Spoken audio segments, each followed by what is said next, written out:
Bonjour à tous, j'espère que vous allez excellemment bien. Aujourd'hui on se retrouve pour parler cyclisme, pour faire le débrief de Kuurne, Bruxelles, Kuurne. On va revenir un petit peu sur tout ce qui s'est passé dans cette journée avec le grand résumé. Et puis on parlera également des coureurs top, des flops comme d'habitude pour ces classiques flandriennes. N'hésitez pas à vous abonner à la chaîne, à réagir dans les commentaires, à mettre un pouce bleu, à partager la vidéo sur les réseaux sociaux, notamment auprès de vos proches. Si vous pensez que ça peut les intéresser, dans les commentaires, n'hésitez pas à me dire qui vous a plu, qui vous a déçu. Quand vous vous abonnez à la chaîne, vous pouvez rajouter la petite cloche, comme ça vous êtes au courant des dernières vidéos qui viennent de sortir, notamment des vidéos cyclisme. Si vous avez les moyens et que vous voulez soutenir mon travail, vous pouvez faire un super thanks, vous pouvez également rajouter la petite cloche.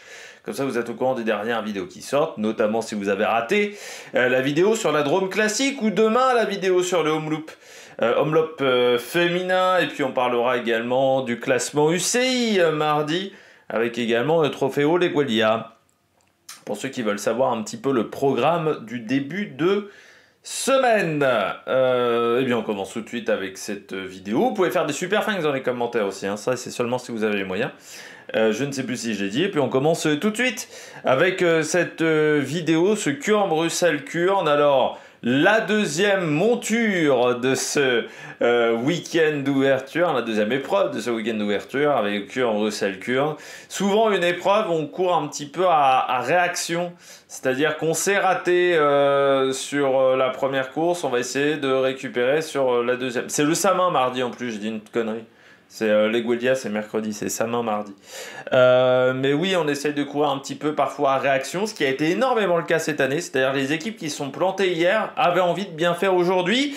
Ça s'est pas toujours bien passé pour elles, on y reviendra. Mais ça a été une course vraiment où on a senti dès le départ qu'il y avait des équipes qui avaient envie de laver l'affront de la veille. Mais ça n'a pas forcément extrêmement bien marché pour ces équipes.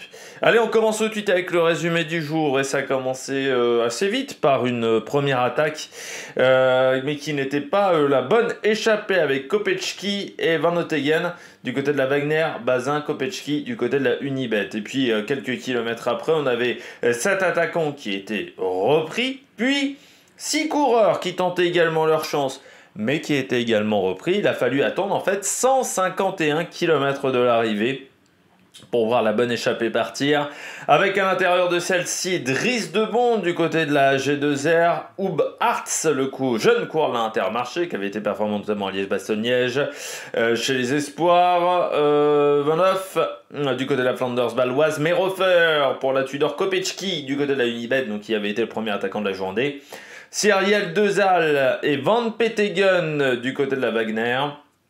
Cette échappée qui va prendre assez vite de l'avance, 4 minutes 27 à 122 km de l'arrivée, l'écart qui sera stable au moment du début de la prise d'antenne, au moment du direct à 98 km de l'arrivée, à 4,26. À ce moment-là, on est déjà en plein dans les pavés, parce qu'il faut savoir que Kuurne, Bruxelles, Kuurne, eh bien, c'est surtout dans ce deuxième tiers de course, on en avait parlé lors de la présentation, c'est là où se trouve la majorité des difficultés.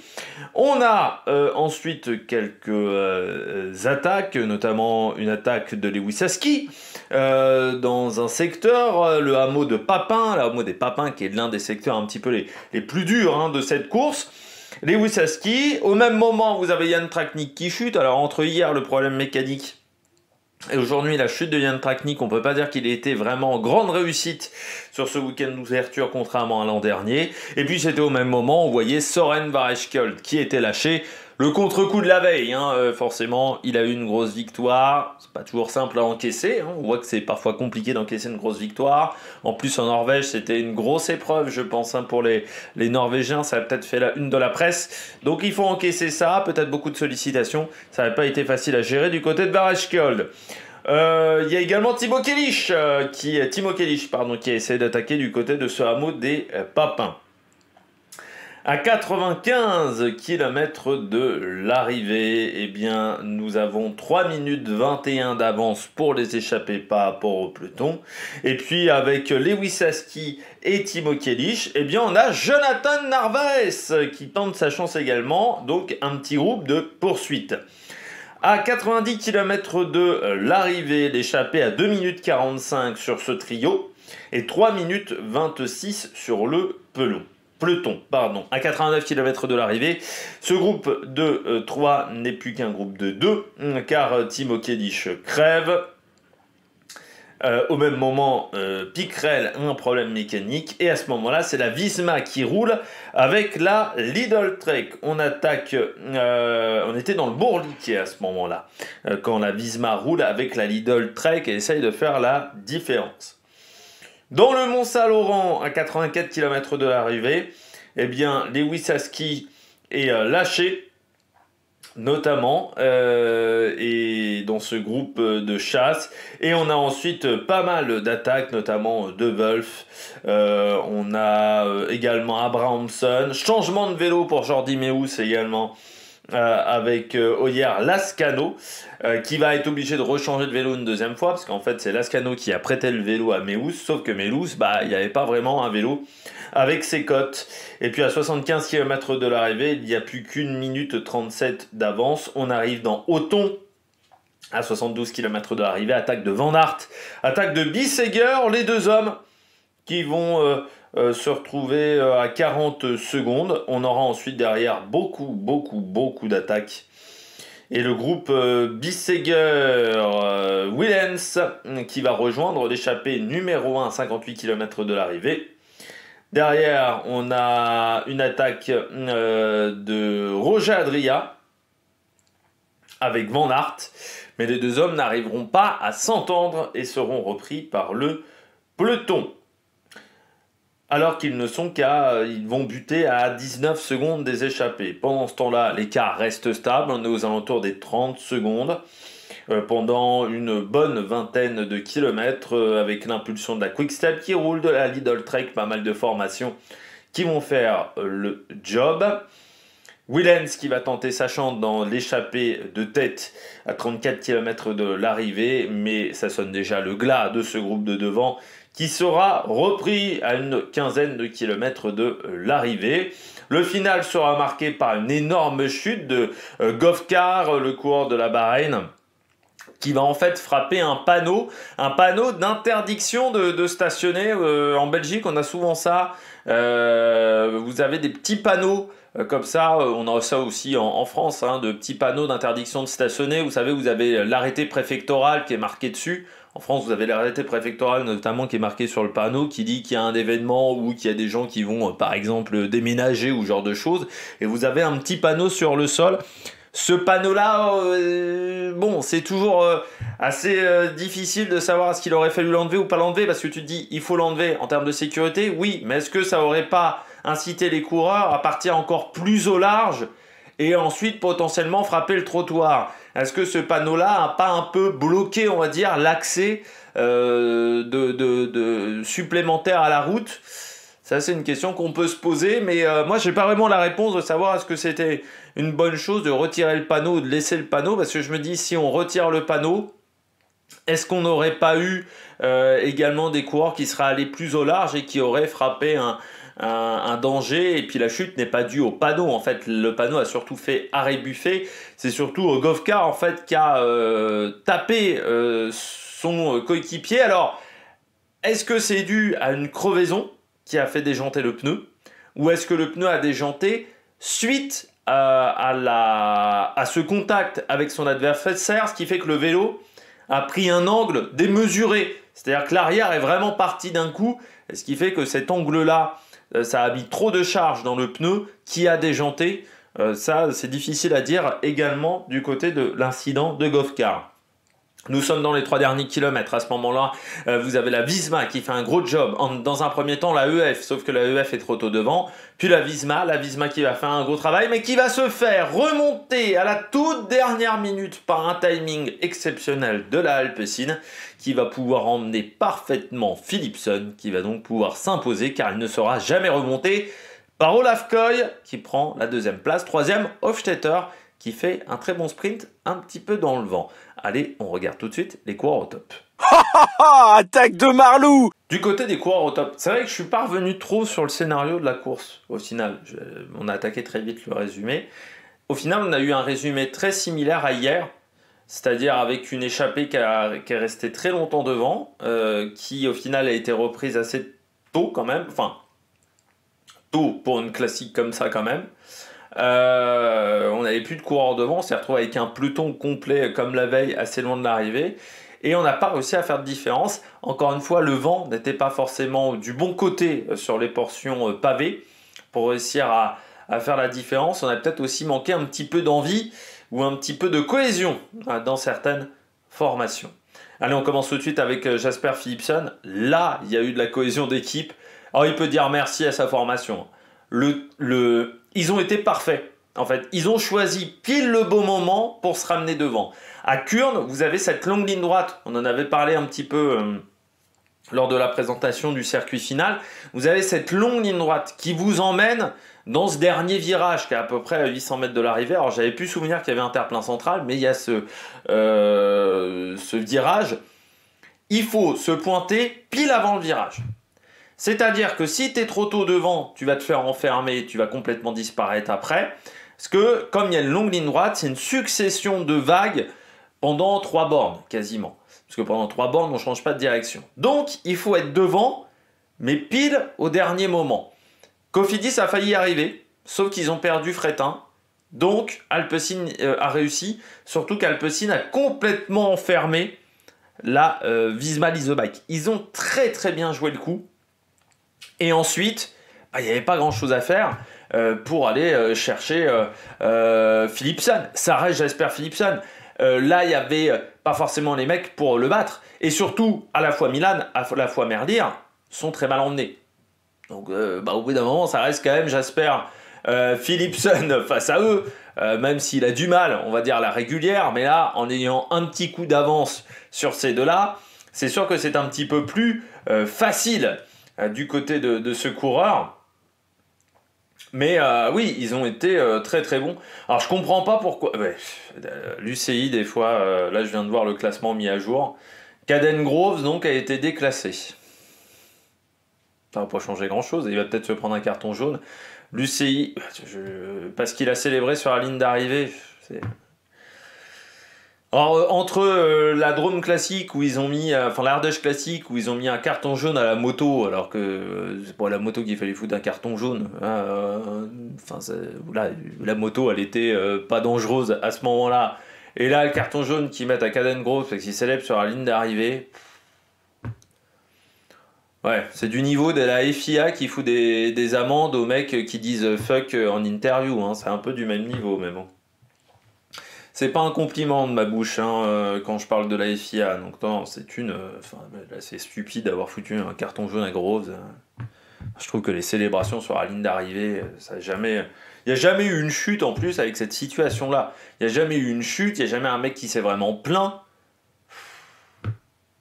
Sans déconner. Ouais, mon Fretin fait 10, ça lui permet de gagner des points UCI. Hein, mais bon, en gros, ça change pas la donne, très clairement. Bon. L'UCI des fois c'est appuyer les commissaires entre d'une course à l'autre un certain il faudrait qu'ils s'achètent un cerveau de temps en temps, mais bon je pense qu'il y a des choses plus dangereuses que ce qu'a fait Caden Groves de célébrer sur la ligne d'arrivée. Le règlement UCI est toujours aussi intelligent. Bon, malgré tout, Alpecin a fait un super job, que ça soit Caden Groves, que ça soit également du côté d'Alpecin, Jonas Rickaert également qui a été très bon dans le final, plus Kellich qui a également accompagné les coups dans la journée, ce qui leur a permis à un moment de ne pas être obligé de rouler, ce qui a économisé des forces. C'est du bon boulot aujourd'hui de la part de l'Alpecin. C'est une victoire collective. Là, vraiment, s'il n'y avait pas eu les équipiers qui avaient été là, je suis pas sûr que Jasper Philipsen se serait imposé aujourd'hui. Donc bravo à cette formation Alpecin de Konin, très très bon boulot. Alors là, c'est à montrer dans les écoles de cyclisme et dans certaines formations, notamment Intermarché. Ça s'appelle avoir le sens du timing pour emmener un sprint. Pour Intermarché Israël, qui ont souvent tendance à pas réussir à le faire. Regardez comment a fait Alpecin de Konin qui prenait des notes, tout simplement, dans l'organisation de cette équipe. On poursuit avec Hofstetter, 3e. Aujourd'hui, c'est bien du côté du Hofstetter, c'est bien du côté de l'Israël. Alors, on notera que Israël réussit mieux ses sprints quand les mecs sont pas accompagnés presque par des équipiers. C'est presque ça du côté de l'Israël, parce qu'aujourd'hui, il s'est un peu démerdé seul. Dans le final, Hofstetter, il était assez peu accompagné. Je dirais c'est la performance. Chaque année, Hofstetter, il arrive à faire 1 ou 2 très bons sprints. À part l'année où il était chez Arkea, où il avait vraiment fait une saison très régulière. Sinon, souvent, Hofstetter, allez, il fait 2-3 performances dans l'année, mais pas beaucoup plus. Bon, bah, c'est la première aujourd'hui avec ce sprint. Il avait déjà fait 3e de Kuurne il y a quelques années, déjà, Hofstetter. Il a réussi vers l'extérieur. C'est-à-dire qu'il fait vraiment un très très gros job sprint. Il n'est pas dans le sillage de Koy et Philipsen sur la fin. Il a tenté de remonter Koy, mais ça passait pas. Et non, il fait un bon sprint en puissance. Après, c'est un mec qui est très puissant. C'est un mec qui aime quand les courses sont un peu dures, quand il y a un peu de tempo. Donc, c'est avec Kuurne, les pavés, ça crée de la difficulté, surtout ces dernières années où on a quand même pas mal de difficultés sur ce parcours. Donc oui, non, il fait un très beau sprint aujourd'hui du côté d'Hugo Hofstetter. Et puis ça va faire du bien à Israël, parce que ce dernier temps, il n'y avait pas eu forcément des gros résultats. Je crois les derniers gros résultats d'Israël, il n'y avait pas eu grand-chose depuis quelques temps. Et le même jour, il gagne Grand Camino avec Derek J. Mais c'est vrai que depuis Derek J, ça avait été assez calme. Donc là, c'est plutôt un bon résultat. Ah oui, il y avait eu Blackmore. J'avais oublié Blackmore qui avait fait 4. Non, il y a eu quand même quelques résultats. C'est pas si exceptionnel que ça, mais c'est une équipe qui fait jamais de bruit, Israël. Contrairement au pays, l'équipe fait beaucoup moins de bruit que le pays du côté d'Israël Première Tech. Parce que c'est vrai que c'est une équipe qui marque des points UCI. À chaque fois que je vois leur total de points UCI, je me dis ah bah ouais, ils ont marqué autant de points que ça, mais sans forcément qu'ils aient fait une saison si exceptionnelle que ça, qu'on les ait vus partout, mais en étant très réguliers. C'est une équipe qui sait être très régulière. Et donc là, belle 3e place du côté de Hugo Hofstetter.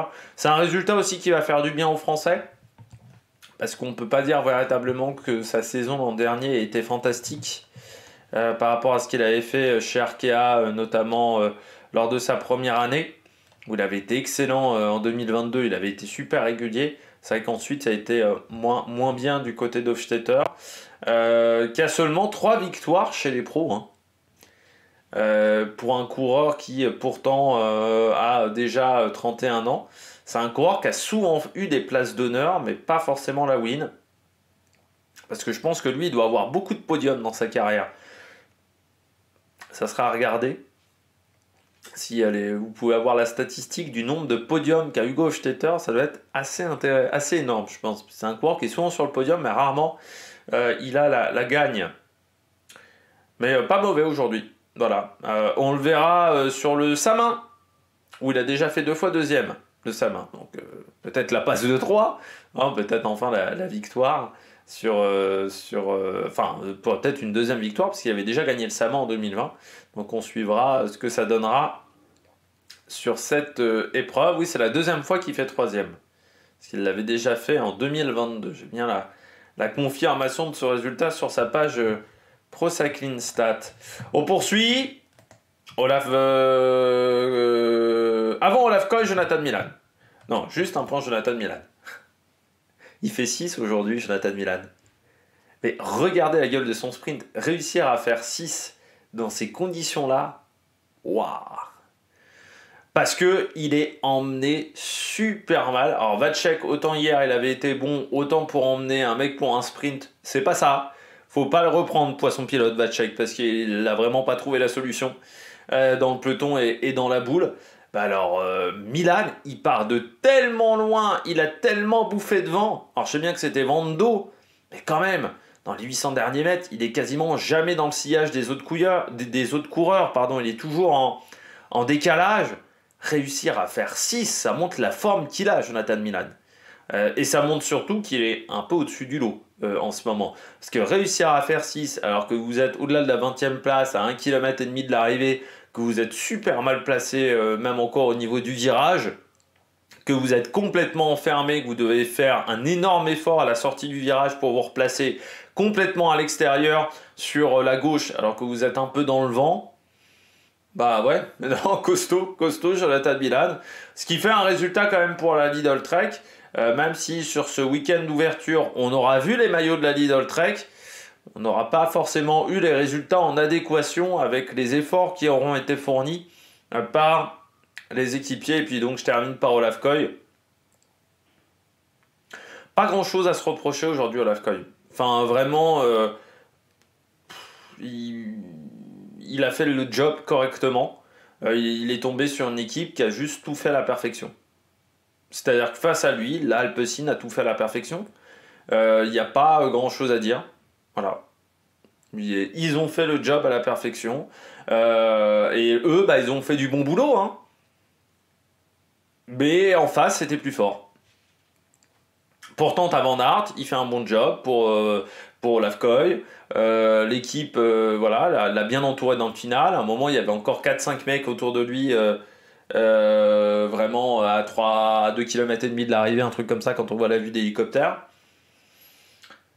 Ils sont plutôt du bon côté de la route pour prendre le virage rapidement. Alpecin arrive à s'infiltrer, parce qu'ils laissent pas tant de place que ça à Alpecin, mais ils arrivent à s'infiltrer. Puis surtout, Alpecin les a parfaitement enfermés. Donc après, Olaf Koy, il part avec il part dans la roue de Philipsen, sauf que Philipsen il est parfaitement emmené. Il fait un sprint court. Koy a peut-être pas voulu anticiper ou aurait peut-être dû anticiper, mais n'a pas senti l'action au moment clé. Mais bon, il n'a pas beaucoup de regrets à avoir ce soir, Koy. Autant sur le Omloop Newsblatt, il y en a une qui aura peut-être des regrets, la polonaise chez les filles de la Winspace. Il faudra une petite preview de demain, certainement. Autant là, voilà, Koy, il n'a pas de regrets à avoir. Il fait le job, mais sauf qu'il est tombé sur plus fort aujourd'hui. Jasper Philipsen. Allez, on regarde tout de suite les bonnets d'âne. On regarde tout de suite les bonnets d'âne du jour. Le premier, c'est Tim Merlier. Quick-Step a fait un gros travail, notamment avec la Lidl, pour rouler sur la portion de plat. Donc cette fameuse, après dans les 60 derniers kilomètres, où vous avez plus de difficultés et où c'est tout plat et on revient vers Kurn. Ils ont beaucoup roulé à ce moment-là, Quick-Step. Et je pense que ça leur a coûté vraiment de l'énergie sur la fin. Sur la toute fin, Merlier est un peu seul, je trouve, dans les 2 derniers kilomètres. Auparavant, il y a pas mal de monde, mais dans les 2 derniers kilomètres, il est un peu seul. Après, il est pas super bien placé. Et contrairement à d'autres sprints où il était vent de face, et je le dis toujours, Merlier, vent de face, il est très dur à battre. Là, vent de dos, en étant aussi mal placé, c'était extrêmement compliqué. Oui, si tu es vent de face et qu'il y a 30 km/h devant, il pouvait peut-être essayer de revenir de l'arrière. Et encore, il est quand même 15 places derrière Milan. Donc ça aurait été compliqué. Moi, je pense tout simplement que Merlier n'était pas bien positionné. Peut-être des erreurs de sa part. Et que du côté de Quick-Step, on n'a pas fait un super job aujourd'hui. On s'est peut-être un peu épuisé un peu trop. C'est vrai qu'on n'est pas parti, notamment dans les échappées. On n'a pas tenté d'attaque. Ce qui a peut-être été une erreur. Et je trouve qu'on était moins visible que la veille. Peut-être aussi que les jambes étaient lourdes pour certains coureurs par rapport aux efforts de Kurn. On avait peut-être les jambes un peu par rapport aux efforts du Etnesblatt. On avait peut-être un peu les jambes un peu dures, un peu en béton. Et Merlier, de toute manière, là où il était positionné, il ne pouvait pas faire un sprint de qualité. Donc il fait seulement 15e aujourd'hui malgré le déclassement de Caden Groves. Et ça n'a pas. Ils n'ont pas réussi à impacter la course et c'est dommage parce que quand tu roules autant dans la journée, que tes équipiers font autant d'efforts, comme hier la veille avec Magnier, Magnier hier il fait un résultat, Merlier lui n'en fait pas. Donc ça va faire un petit peu mal au moral du côté du champion d'Europe. Surtout, on va peut-être se dire que Magnier est la bonne carte pour ces classiques-là et qu'on n'emmènera pas énormément Merlier. Après, je pense que Merlier, il est bon pour une course comme Paris-Roubaix, mais c'est quand même un grand gabarit et sur certaines, et c'est pas le mec qui passe le mieux les bosses, Tim Merlier. Je vois pas l'intérêt de l'emmener sur certaines classiques et là, c'est vrai qu'aujourd'hui, il y a quand même des grosses difficultés. Alors oui, tu peux finir au sprint, mais il y a quand même des grosses difficultés au programme, notamment le hameau des Papins. C'est quand même pas simple.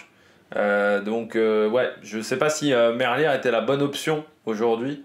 Parce que la meilleure option, ça aurait pas été de remettre Paul Magnier, de retenter le coup avec Paul Magnier. Deuxième bonnet d'âne du jour, Red Bull Bora Hansgrohe. Je les attendais quand même sur ce premier week-end. parce qu'on a recruté pas mal de monde du côté de cette formation. Gros recrutement.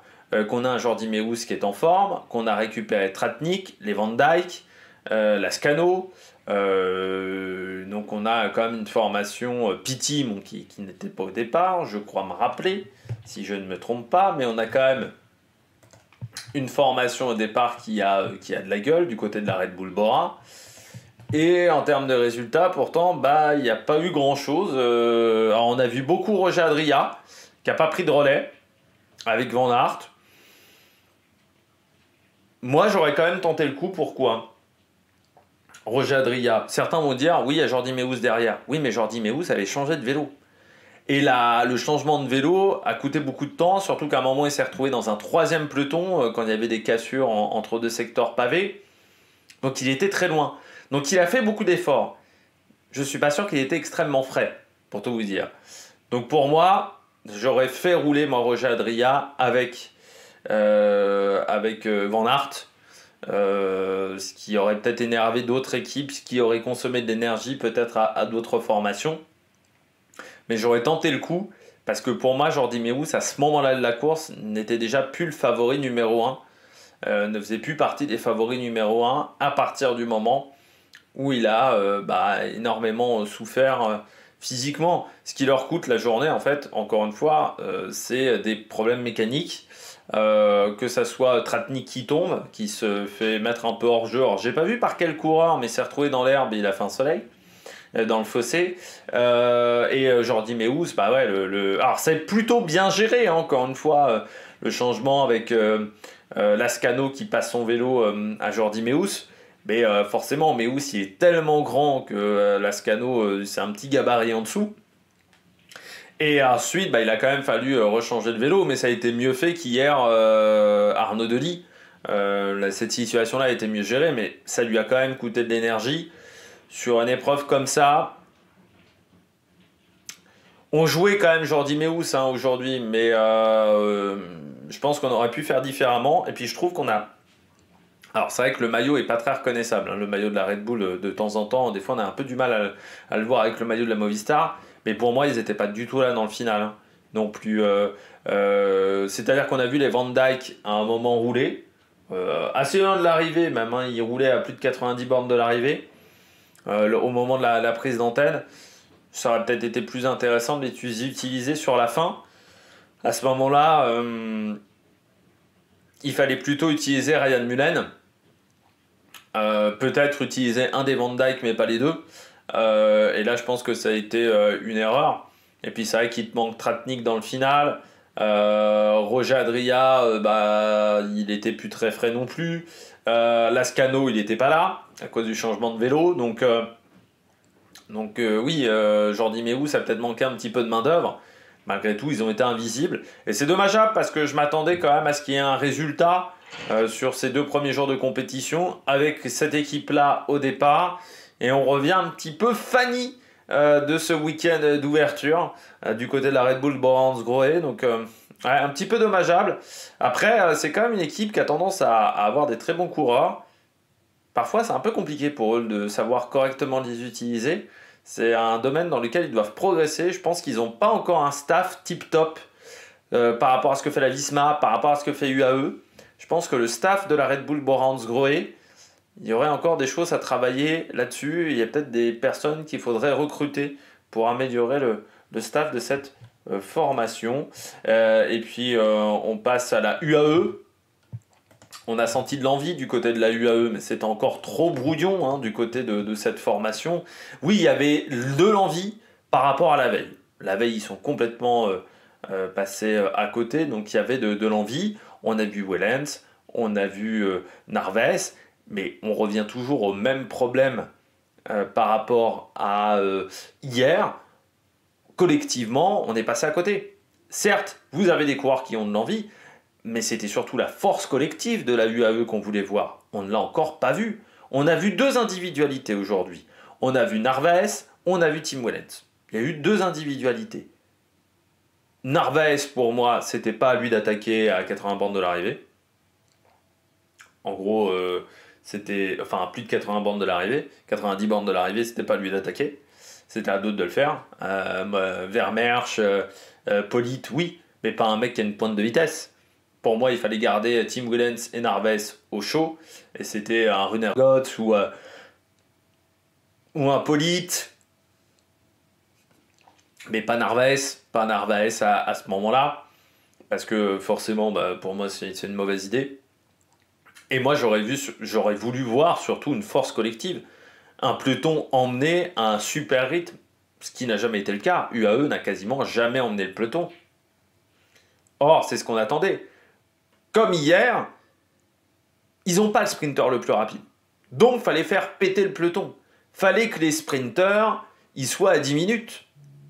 Quand à l'arrivée, tu as du Tim Merlier, du Jonathan Milan, qu'en fait, quasiment aucun sprinter n'a été éliminé. UAE n'avait aucune chance, parce que Rui Oliveira, c'est pas suffisamment rapide. Donc, tu pouvais pas faire un bon résultat aujourd'hui. Parce qu'il fallait, encore une fois, rouler bien avant. C'est ce qu'avait fait la Visma l'an dernier. Voilà, ils avaient roulé très loin de l'arrivée, ils avaient attaqué de loin. Là, si tu attends le dernier secteur pour faire le rythme, c'est trop tard. Il fallait faire un gros tempo avant. Quand on voit à la dernière difficulté qu'il y a encore quasiment tous les sprinters, à part peut-être Meus qui était un peu distancé à ce moment-là, tu sais très bien qu'ils n'ont aucune chance. Donc après, il fallait tenter sinon un coup du kilomètre. Mais bon, on l'a vu comment ça roulait dans les 5 derniers kilomètres, c'était compliqué à réaliser du côté de la UAE. Au final, ils prennent 5 points UCI aujourd'hui. On va dire que le déplacement à Kuurne n'a pas été extrêmement rentable du côté de cette formation. Et puis je termine avec Ballerini. Il a lancé trop tôt, Ballerini. C'est-à-dire que c'est pas Ballerini en plus qui doit lancer trop tôt, ça va être Chessball. Mais du côté d'Astana, on s'est un peu raté aujourd'hui parce que on est bien positionné dans le final. Mais putain, ça doit être Chessball. Chessball, il a lancé beaucoup trop tôt. Donc forcément, à la fin, il est carbonisé. Parce qu'il lance beaucoup trop tôt. Alors, je sais bien que Chessball est un sprinter long. Ballerini aussi, c'est des mecs qui savent faire des sprints longs. Là, pour moi, c'est Chessball qui rate son sprint. C'était lui qui était là dans le final. Mais en gros, tu peux pas faire un sprint de 600 mètres. Là, il a dû commencer à essayer de faire son sprint à 600 mètres. C'est beaucoup trop tôt. Ça pouvait pas le faire. Du tout. C'est une erreur de sa part. Là, au niveau du timing.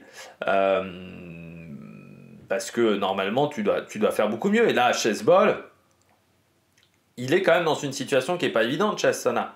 C'est désormais le sprinter numéro 1. Sauf qu'il sait très bien que Astana voulait recruter Caden Groves. On le sait, c'était dans les tuyaux. Donc il sait qu'on ne lui fait pas confiance. Parce que quand on a pu recruter Cavendish, on a recruté Cavendish et on l'a mis dans ses pattes. Si on avait pu avoir Caden Groves, on aurait mis Caden Groves dans ses pattes. Ça veut dire que tu n'es pas considéré comme un sprinter numéro 1 dans cette formation.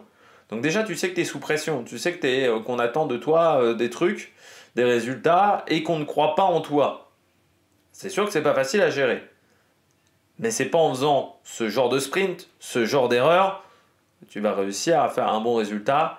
Et là, c'est vrai que du côté de Chessball, on est quand même bien passé à côté, parce que le sprint, il l'a lancé. Mais alors, là, il y avait de l'envie aussi, mais il le lance beaucoup trop tôt.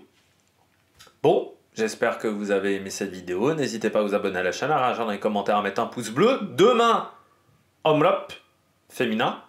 Mardi, Samin, avec le classement UCI. Mercredi, l'Eguelia. On va réussir à tout faire dans le bon ordre. Et puis, on commencera également à préparer Paris-Nice, Tirreno. Vous aurez les vidéos le matin de présentation de ces deux épreuves. Les vidéos le soir du débrief de ces deux épreuves. Donc un programme très chargé sur la chaîne à partir du 9 mars. Allez, n'hésitez pas à vous abonner à la chaîne, à réagir dans les commentaires, à mettre un pouce bleu. Allez, ciao ciao sur la Mac Production.